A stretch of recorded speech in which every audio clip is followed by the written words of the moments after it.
Hello friends, எல்லோரும் எப்படி இருக்கீங்க? Welcome to Varni foods channel. இன்றைக்கி நம்ம இந்த வீடியோவில் ரொம்பவே டேஸ்டான சாஃப்டான ஸ்பாஞ்சி ரசகுல்லா எப்படி பண்ணுறதுன்னு பார்க்கலாம். இந்த ரசகுல்லா நம்ம வீட்டில் பண்ணுறது ரொம்ப ஈஸிங்க. நம்ம பிகினர்ஸ் கூட பண்ணலாம். இது எப்படி பண்ணுறதுன்னு பார்க்கலாம் இந்த வீடியோவில். வீடியோவை ஸ்கிப் பண்ணாமல் பாருங்கள். இந்த வீடியோ பிடிச்சிருந்துச்சுன்னா மறக்காமல் லைக் பண்ணிடுங்க. வீடியோக்குள்ளே இப்போ போகலாம். இப்போது ஒரு அகலமான பாத்திரத்தில் நான் 1 லிட்ரு பால் சேர்க்குறேங்க. நான் ஃபுல் க்ரீம் மில்க் தான் எடுத்திருக்கேன். இப்போது இந்த 1 லிட்ரு பாலை நம்ம மீடியம் ஃப்ளேமில் வச்சு சூடுபடுத்தலாம். ரொம்ப ஹை ஃப்ளேமில் வச்சோன்னே பால் அடியில் அடி பிடிச்ச மாதிரி இருக்கும். பால் நல்லா பொங்கி வந்ததும் நம்ம ஸ்டவ் ஆஃப் பண்ணிக்கலாம். இப்போது அடுத்து நம்ம பால் சூடு இருக்கிறப்பவே நம்ம லெமன் ஜூஸ் ஆட் பண்ணிக்கலாம். இப்போ நான் 3 ஸ்பூன் லெமன் ஜூஸ் 3 ஸ்பூன் தண்ணி சேர்த்துட்டு நல்லா மிக்ஸ் பண்ணிவிட்டு இப்போது அந்த பொங்கி வந்த பாலில் நான் இப்போ சேர்க்குறேன். லெமன் ஜூஸ் ஆட் பண்ணதும் எப்படி தெரிஞ்சிருக்குன்னு பாருங்கள். இந்த மாதிரி தான் தெரிஞ்சு வரும். இதை இப்போது ஒரு 5 நிமிஷத்துக்கு நல்லா ஆற வச்சிடலாம்.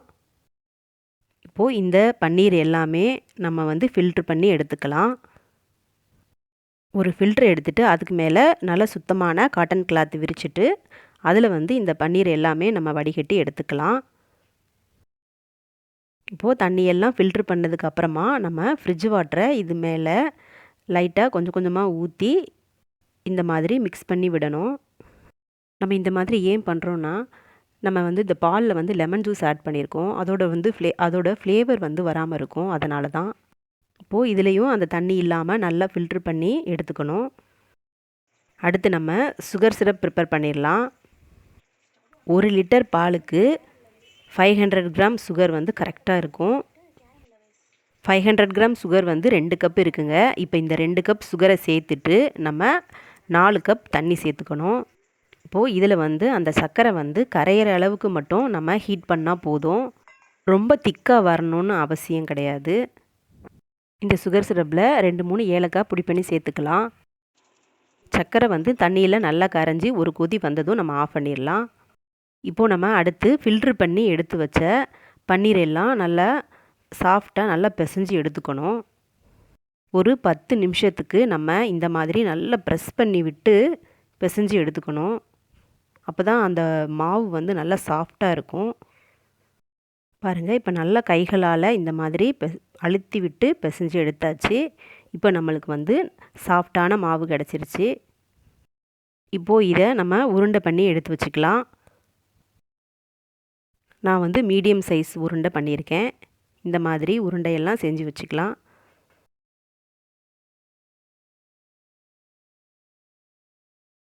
இதை சுகர் சிரப்பில் சேர்த்துக்கலாம்.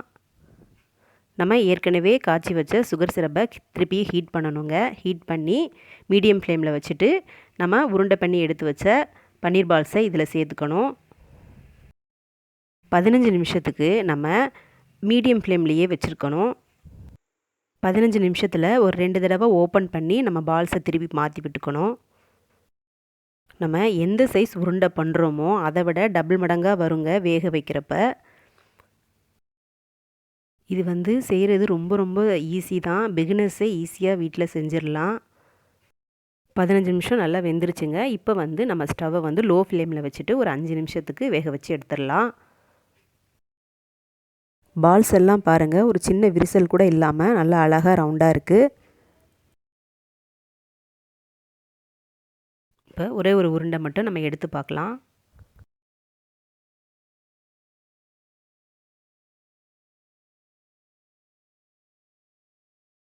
பாருங்கள், இப்போவே எவ்வளவு ஸ்பாஞ்சியாக இருக்குன்னு.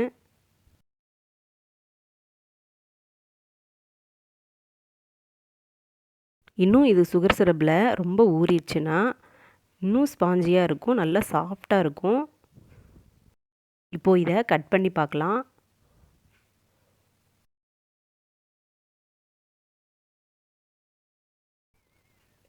பதினஞ்சு நிமிஷத்துலேயே நல்லா வெந்திருக்கு பாருங்கள். இன்னும் ஒரு 5 மினிட்ஸ் நல்லா லோ ஃப்ளேமில் வச்சு வெந்ததுக்கப்புறமா நம்ம ஸ்டவ் ஆஃப் பண்ணிக்கலாம். இது இப்போ ஒரு 5 மணி நேரத்துக்கு நல்லா சுகர் சிரப்லேயே இருக்கட்டும். நம்ம 5 மணி நேரத்துக்கு அப்புறமா நம்ம எடுத்து சர்வ் பண்ணலாம். அவ்வளோதாங்க. ரொம்ப ரொம்ப ஈஸி இது பண்ணுறது. டேஸ்ட்டான, சாஃப்டான, ஸ்பாஞ்சியான ரசகுல்லா நம்மளுக்கு ரெடி ஆயிடுச்சு. இந்த ரசகுல்லாவை நீங்கள் வீட்டில் ஒரு தடவை ட்ரை பண்ணி பாருங்கள். இந்த வீடியோ உங்களுக்கு பிடிச்சிருந்துச்சுன்னா லைக் பண்ணுங்கள். மறக்காமல் வர்ணி ஃபுட் சேனலை சப்ஸ்கிரைப் பண்ணிக்கோங்க.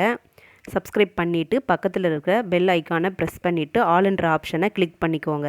அப்போ தான் அடுத்தடுத்து நான் போடுற வீடியோ நோட்டிஃபிகேஷன்ஸ் உங்களுக்கு வரும். அடுத்து வேறு வீடியோவில் சந்திக்கலாம். நன்றி, வணக்கம்.